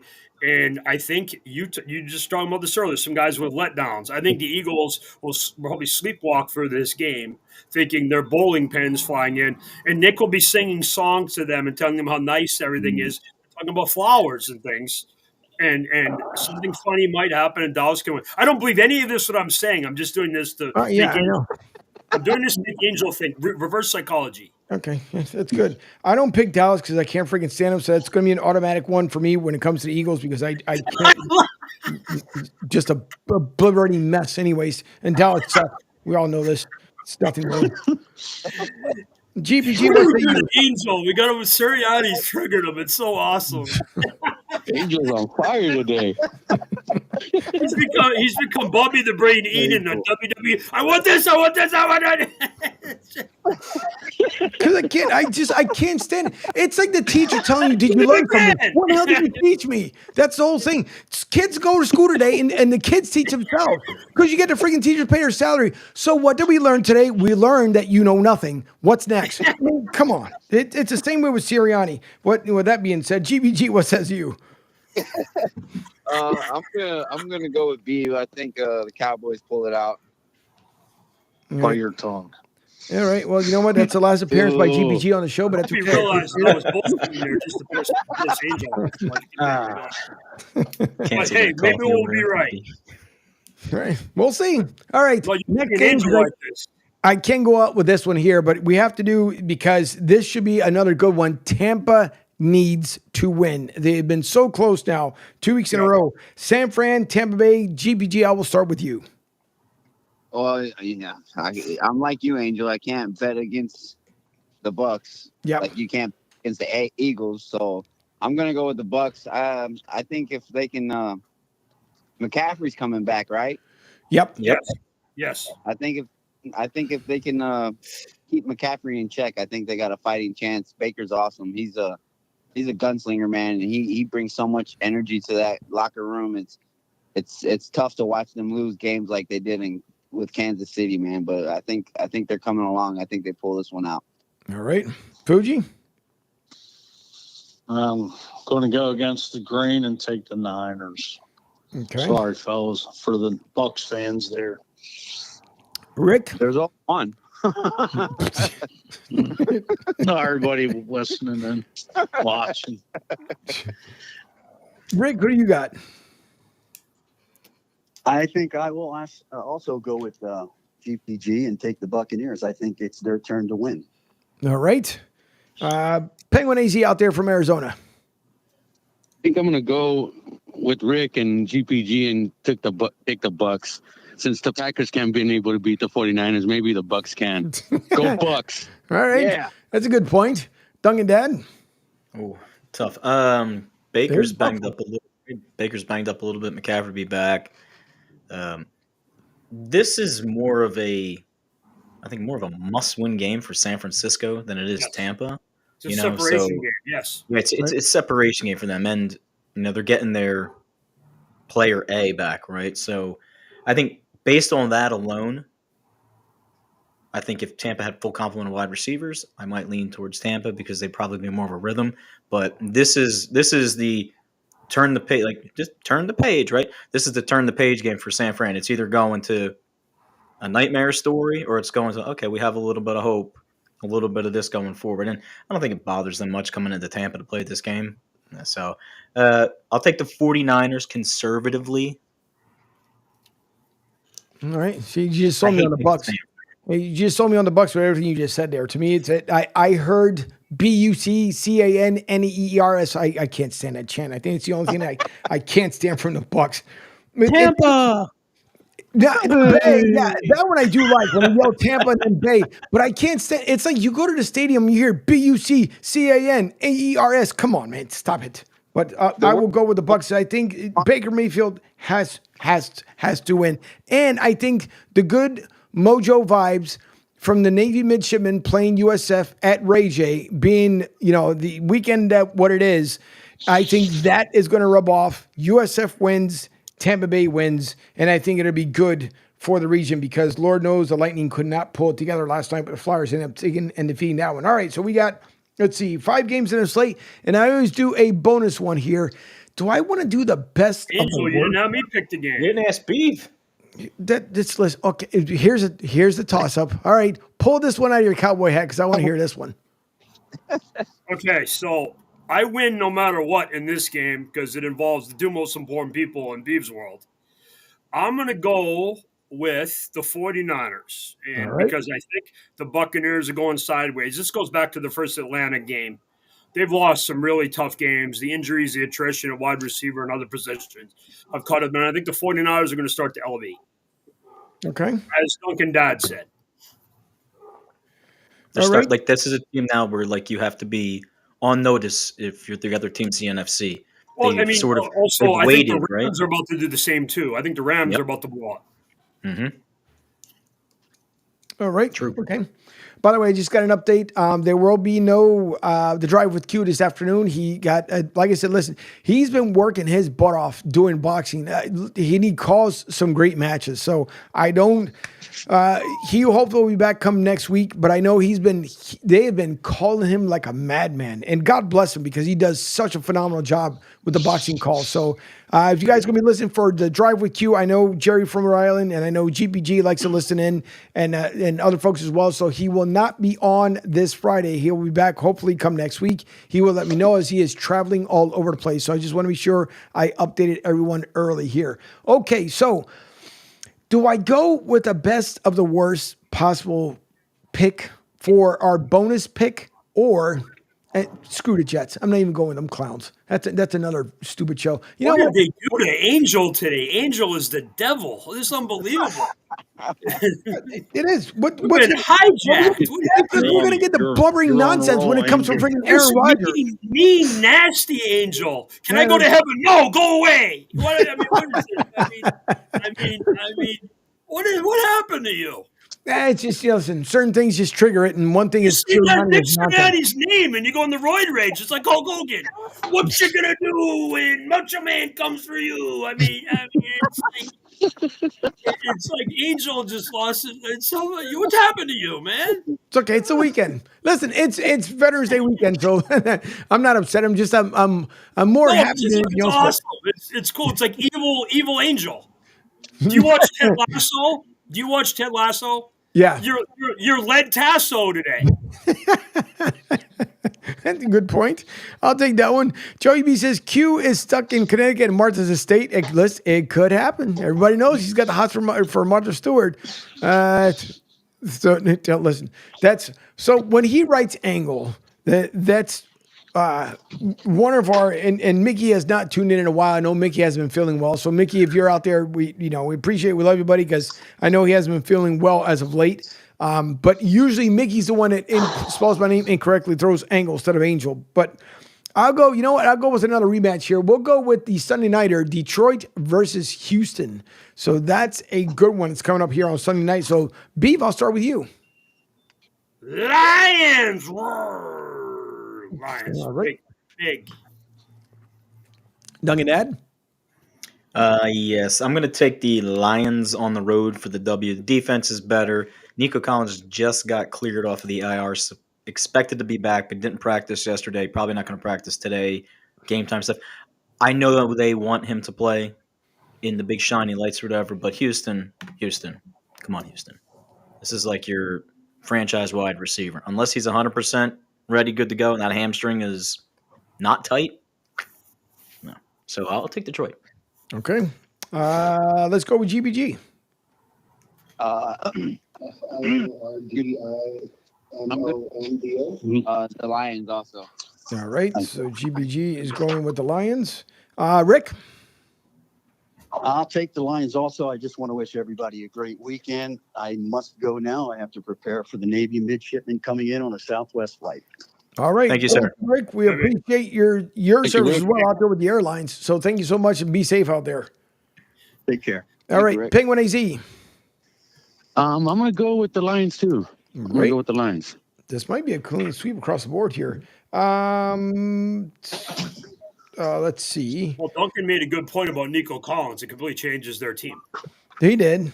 And then Stephon Diggs is out, so I mean, you got Fuge? Motor City.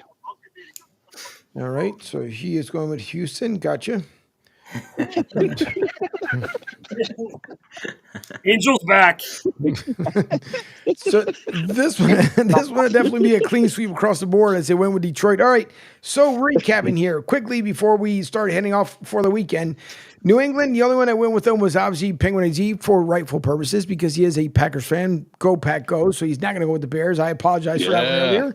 So that is everyone minus. So Penguin AZ goes with New England. KC, everybody but Fuji who decided to go with Denver.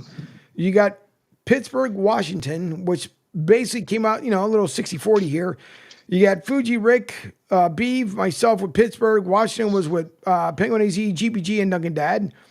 Philly, we have Penguin AZ, Duncan Dad, Fuji, Rick, myself, and then Dallas went with Beeve, GPG. That would be Beeve's half salary coming up here for the remainder of the time he's on the network. Then San Fran, it was Fuji, Duncan Dad, and Beeve for Tampa Bay, myself, GPG, Penguin AZ, and Rick. And then Detroit was pretty much a clean sweep. So hopefully everybody will enjoy the games this weekend. As it is crazy to think it's already November, where the season is not that far away. College, we have about 3 weekends left of some college ball, and then the bowl games start fast and furiously. And again, thanks to everyone who went out there on Tuesday and voted. Pick your candidate, your choice. As we always say, you wake up and you make a good choice, you make a bad choice. It is up to you to make those choices. And we thank all the men and women. Of course, we'll be saying it again on Monday, but those who served and continue to serve our great nation. And don't forget, if it's not for the men and women who volunteered to come out here and defend this nation, we wouldn't be able to have the fun that we do even here on a Football Friday on the Coastal Sports Network. So thanks to Joey B with the comments, Rick who called in, Penguin AZ on the line as well, GPG, Fuji, for my good partner there, Beeve, and for Duncan Dad. Joey B says, take care, fellas. Enjoy your weekend. We appreciate everyone. Again, have yourselves a great weekend. Don't forget to take care of yourselves and your loved ones, more importantly. And Fuji, I'll leave it with you. What was that? Jesus. See? He's wide awake. Oh my God. This is and he blows it. Are you freaking kidding me? This is I set it up perfectly. I set it up perfectly. That what? It was like a Angel beach ball. You didn't have to say Sirianni's name. I didn't. It's because he's got the Metro PCS phone. Everybody else is paying attention, only him. Swing and a miss. Go Birds. To Jesus. That was it. See? Take the Cowboys now, everybody. Take the Cowboys. EAGLES Eagles. Go Finally, Birds. there you go. All right, go Birds. You guys. Everybody have a good weekend. Oh, gee, baby. Have a great weekend, fellas.